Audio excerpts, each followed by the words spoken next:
Hello beautiful people from the land of dance therapy. I'm going to be going through a couple of dimensions today, which I have intermeshed into one to be able to catch many seeds with one hand. I was going to say kill two birds with one stone, but that is evil. We do not throw stones at birds. And so we are going to be looking at, I've seen this pose that would be really good for homeschooling groups, even groups like learning cooperatives, different family cares, like family education groups, smaller childcare centres, but also even if you are a big group and you do tend to have children with what some described when my son was in prep have ants in their pants, and as I described, my daughter now needs lots of movement breaks, so we'll always be going to the toilet and things like that. If you're noticing that sitting still for a prolonged amount of time is too difficult, and if you are a new group, if you are an isolated group, if there are minority groups, and you want to form strong connections, because what we're seeing more and more these days is that children need connection. They want to feel part of this tribe that we call a education system or a group or whatever it might be, a centre, and they want to know that the person standing, the adult, the caregiver, is someone that they have connected to and feel embodied through their senses with. And so these are dance therapy interventions that are evidence-based to promote attachment. So I know you may not be a mother, you may not be a father, but you are a primary caregiver. If we have prolonged hours with children, having that form of attachment is of tantamount importance in how they're going to learn and why they're going to learn. So I've combined this attachment-based group therapy, dance movement therapy intervention with moving on the planes. And so moving on sagittal, horizontal, and vertical. And so they each represent decision-making, presence in the world, and communication. So very, very important when combined with being out in the world, even if you are with a homeschooling group, you have others in your group as well. So it's giving you an individualized voice, way of exploring and expressing yourself, and will lead to a greater sense of identity, a healthier sense of self, and build self-esteem. And it also allows you to be seen, heard, and valued as you are, and be loved and appreciated for that, and be connected through that authenticity and transparency. And that's what children are. You know, anyone who works with children will be like, you know, kids have their filter, we might say, but that's actually another word for saying they're authentic and they're transparent. And we do want to keep that to an extent. We just also want it to be heart-centered, which children are by nature. And so the more that we have these attachment-based models of connecting and learning, the more that we protect children, but we also build them to be self-determined, empowered, and have autonomy in their world. And those are extremely important things. And so, I'm going to give a snippet, okay?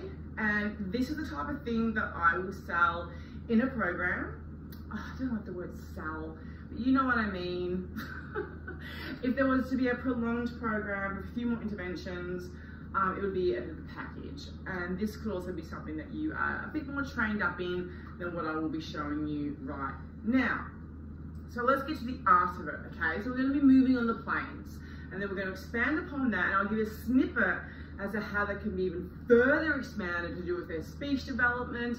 But already, what we're about to do is mathematics and literacy, because we're going to be doing in rhythm and timing and flow and ebb. That's not the movement, that's just me. But we are going to start, let's just start with our knees, right? I'm going to lift my skirt up just to my knees, and we're just going to have a little bounce. So once we already have children, it's very hot here today, guys. I had to wear a skirt, leggings would just devour me. There's no way known I'm putting tight material on my skin in the heat today. No. And so we are just going to move the knees. So already this movement is going to loosen everything up. So, you know, I always say to people, think of that song when you're in kindergarten, the foot bone's connected to the knee bone's connected to the hip bone. Yeah, so once you start moving one, First of all, this is grounding, okay?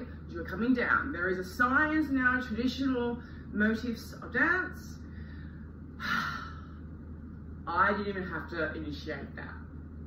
That's what this movement made me want to do. I'm sitting down into my spine, my parasympathetic nervous system gets switched on straight away. You don't have to say, now take a deep breath. You might have to, because they're going to be super excited the first few times, because that's children. You've asked them to dance and they're just going to be like, ah!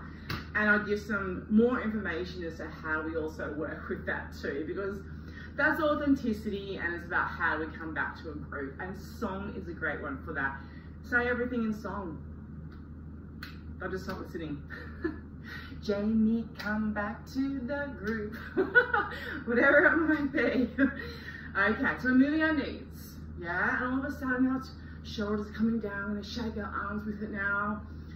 Yeah, feeling loose, feeling good. And maybe we'll just start swaying side to side.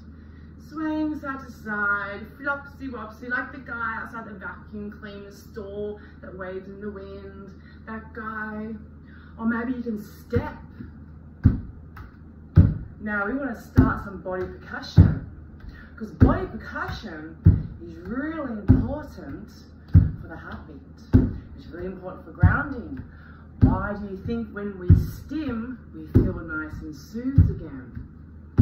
Okay?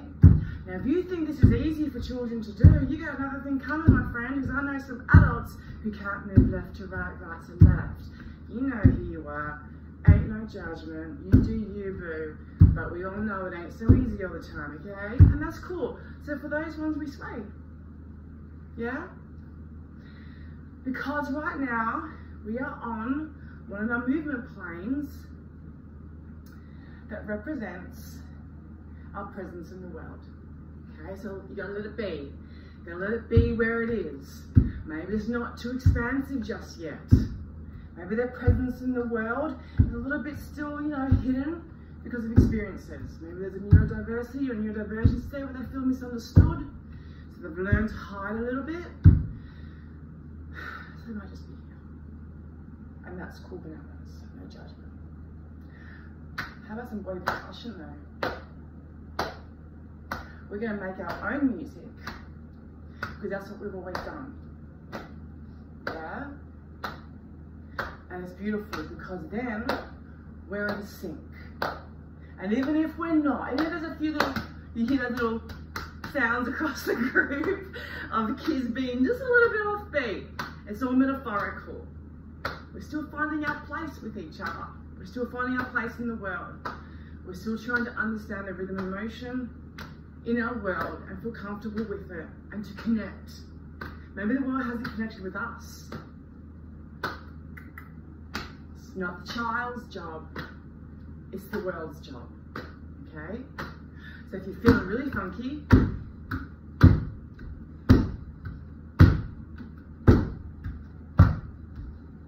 yeah? So we're in a circle doing this. I should have said that at the beginning. My bad. It must be a circle, because that within itself is metaphorical.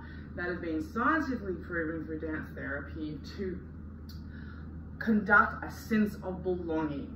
Once you're in a circle, you are part of a group, you are part of a tribe, you are safe, okay? Now, if a child needs to come and go from that circle, that's fine, because that sense of belonging and safety can actually feel scary too, especially if you're not used to it. Especially if you're used to being the one that feels a bit rejected, a bit abandoned, a bit misunderstood, yeah? You can take some time. If you are a particular group and you have some one-on-one supports, that's perfection. You could stand in front of that child or with that child. You can hold their hand and do it with them. Arms out, I'll face you doing it. Have their hands, I've had to do that before. If touch is not an option, a scarf, piece of material, and you're holding it together. Okay? You're initiating it, but you are together in the dance. They are still connecting with something. Okay? Now we're going to go backwards. Alright, because this is sagittal, part of the sagittal plane. Let's see if we can clap our hands behind our backs. Ooh, so we're also going to be doing lateral cross lateral too. So it's all those neuro pathways. Should have said at the beginning as well. Creating neuro pathways, okay, between brain and body. That's psycho-emotional and psycho-spiritual. Let's do it. Let's move backwards. 1, 2, 3, 4, 5, 6. Going backwards can be hard for kids. Don't think this is easy stuff. Now we're going to go around a circle. We might roll our arms in a circle. Make some noise. And back the other way. You want to make noise in your world. You want to take up space. Now we're going to move forward again. Okay, for 6. 1, 2, 3, 4, 5, 6. And we're back again. So we have just moved on all the different planes that are necessary for setting up the neuro patterns, neuro pathways for communication, decision making, and presence in our world. And you can get to a point where you can free dance that. But so this particular type of dance is great for the beginning of a session, a class, whatever. Because what we're going to do now is we're going to go around in a circle. And everyone's going to tell their name to their own dance movement, or gesture, or shape. You must role model. All the adults must be role modeling, because it's showing that you are connected to them, that you are holding space for them. Yeah? And so we're going to go. We're going around in a circle. We're going to say our name. You're going to do a dance, or you're going to make a shape. You might do a gesture, and it might be like this.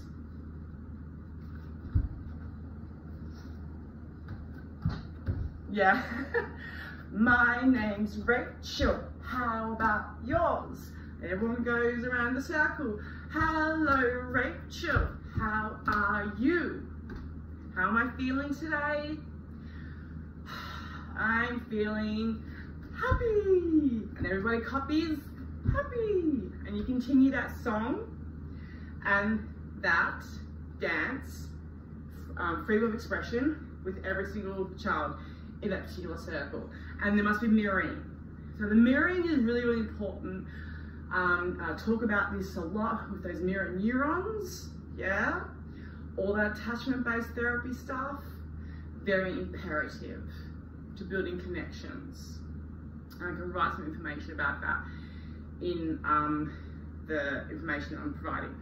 Now, you can expand upon this as well. Once children are feeling a bit safer, and you can explain at the beginning, it's whatever they do first with their body. There's no thought form, yeah? It's purely the body's material.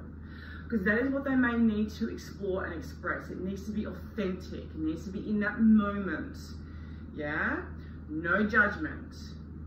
So whatever comes out, it may even just be, make a joke out of it. If they go, you go, okay, everybody, yeah, you know, I'm sure no one actually does it like that, but there might be some kids that I actually take that back. From there, we expand this type of program. So I know I've gone really quick through that, but this is where I'm just giving some initiations, and then we can do more follow-up, something more specific and targeted to your particular group. Because every group is different, because every child is different. Every neurodiversity is different, every neurodivergence is different. Every capacity is different, every capability is different, and every group comes together in a different way. And that's to be honest, because that's the beautiful thing about being alive, yeah, in your own body. Body percussion is really important. All this grounding is really important. The good thing about starting to mesh language and emotion with movement, an authentic movement in the body. I was talking to another amazing dance therapist the other day, how this can be combined with speech therapy. So we can write stories depending on what the child may need help with the sounds. For example, if it's she used the example of a snake, saying the S sound. So you make a story or a song about a snake. Snake went slithering through the grass.